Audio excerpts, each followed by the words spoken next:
Worldwide movement. Peace, love, respect. Big King Sadiq hollering at you one more again. Alright. Man, I hope everybody out there has had a beautiful day as I have once again, right? Keeping the streak alive. Wanted to talk briefly on this video about spiritual appreciation, right?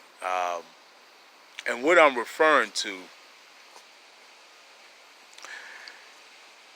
is the tendency we have as human beings to appreciate things primarily on a physical level, right? Rather than addressing, recognizing, acknowledging, dealing with things on their spiritual level or energetic level, however you want to phrase that.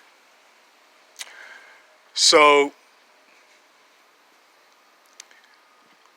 this is, not surprising because most of us have become very reliant on our basic 5 physical senses, right? And we tend to be a lot less cognizant of the more subtle layers of existence around us, right? Like energy. Even though, oddly enough, our present day societal lifestyle, if that's really a thing, but the way that our present day civilization operates is dependent upon energy. Yet we fail to be able to appreciate it in a lot of forms unless we actually see it being implemented in some way, usually utilized through some form of technology, right?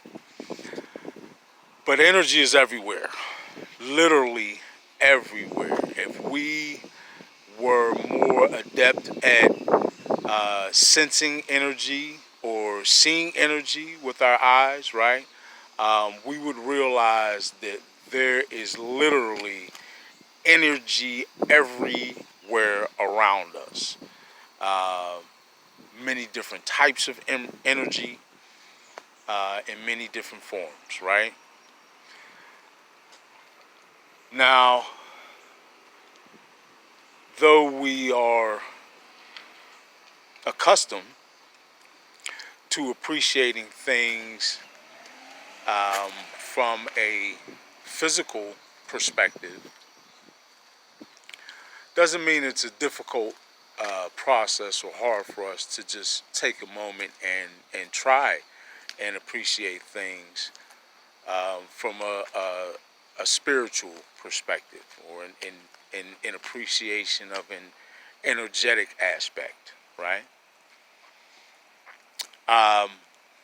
So let's take a look at a few things around us in our everyday lives and maybe try and look at them through a different lens, right? And perhaps that will enable us to be able to get a little bit into the practice of appreciating the subtle aspect of things, or appreciating that which is not easily appreciated by our 5 typical senses, right? All right. So let's take trees, for example. Since obviously, given what we've done and are currently doing to the rainforest. Okay, folks, have a great night. Peace, love, respect. What we're currently doing to the rainforest and the worldwide deforestation, obviously we have a difficult time appreciating trees. So perhaps if we were looking at them from a different light, a different aspect, their importance would resonate with us a little more greatly, right? So, trees. from the moment they sprout forth, as saplings, I believe they're generally referred to, from the moment they sprout forth from the soil, they are soaking in 24/7 energy, right? Most notably solar energy. But not just that. All the energy around them, right?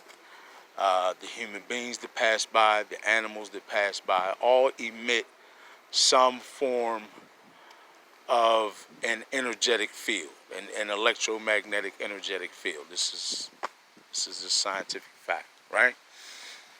So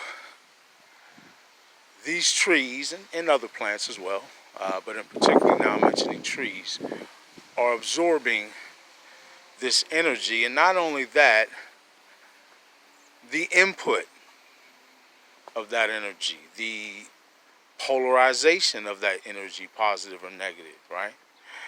The experiences that generate that energy or that go toward the polarization of that energy, right? All these different things trees are experiencing. If you think about it, as they grow to mature adult trees, right? And you might encounter them in the park or as you walk down the street, on the corner even, right? Trees are everywhere. And they're always doing what? Soaking in all that energy in all its different forms.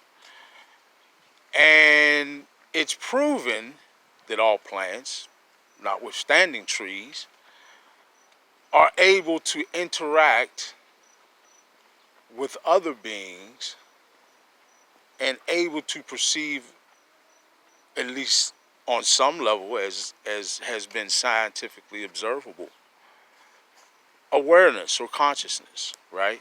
Or energetic intention. Again, this is scientifically observable and has been. Not even really anything new, right? So trees are, again, absorbing energy in all those different forms, and the polarization that comes as a result of all the experiences that go toward polarizing that energy, as well as the actual awareness or consciousness or energetic intention that goes along with all these different experiences and all these different forms of energy generated by that.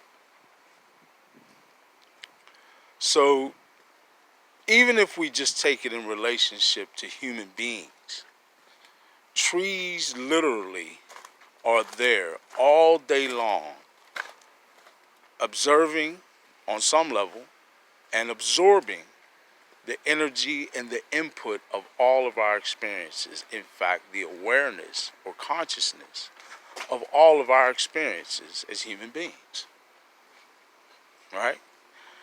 And because they're just trees, right, we never take a moment and pause in terms of what we will do in front of a tree or to a tree or on a tree or whatever, right? We don't view them in that manner as sentient beings that have their own awareness, as well as being able to absorb and interact with our awareness. But all this is known, has been known to be true for quite some time, but is, now scientifically observable, right? Okay. So if trees are constantly taking in all of our experiences, wouldn't it be reasonable to say that they know us quite well, right? In fact, a tree can observe an entire situation and get the real picture. Okay, I'll give you an example. I'll dip back into my earlier life, right, and some of my younger days and street life, so to speak, right? Okay, so let's say I go to the park. Uh, I'm looking to buy a bag of weed, right? I go to the park and I see a guy who I've been told I need to holler at about that. I go over to him and I get what I need to get. Somewhat satisfied, not impressed, but I got what I was going to get and I left, right? I didn't realize the totality of the picture. The reason I was only somewhat satisfied by the same guy who everyone else had raved about, right? In terms of the potency and size of his product, is because unlike the tree, I wasn't able to observe that the same individual who pointed me in that direction did so in somewhat of an employment capacity. And the guy pinched the bag, took a little while to compensate the individual who sent me his way. Better known as in Pittsburgh as they was touting, right? Okay. Now that is a real about as down to earth an example as possible, is the fact that the tree saw all that. Right? Just goes to I'd use a really down to earth example like that, and I hope I didn't offend anyone, but I use that example to show and illustrate the fact that we'll do just about anything in front of a tree. Even some of the things that other human beings would deem in low regard, right? However they would. And that we wouldn't want others to be cognizant of, to know about, right? We'll do those things in front of a tree. So trees get the true story, the whole story, right? All the time, absorbing all of that. So what does that do to the tree as it becomes an old tree that has observed all of this? Remember, 24 hours a day, right? Soaking all this in for years and years and years and years. We know trees can live a long time, right? So folks, maybe a different way to appreciate these trees is that they're actually living wisdom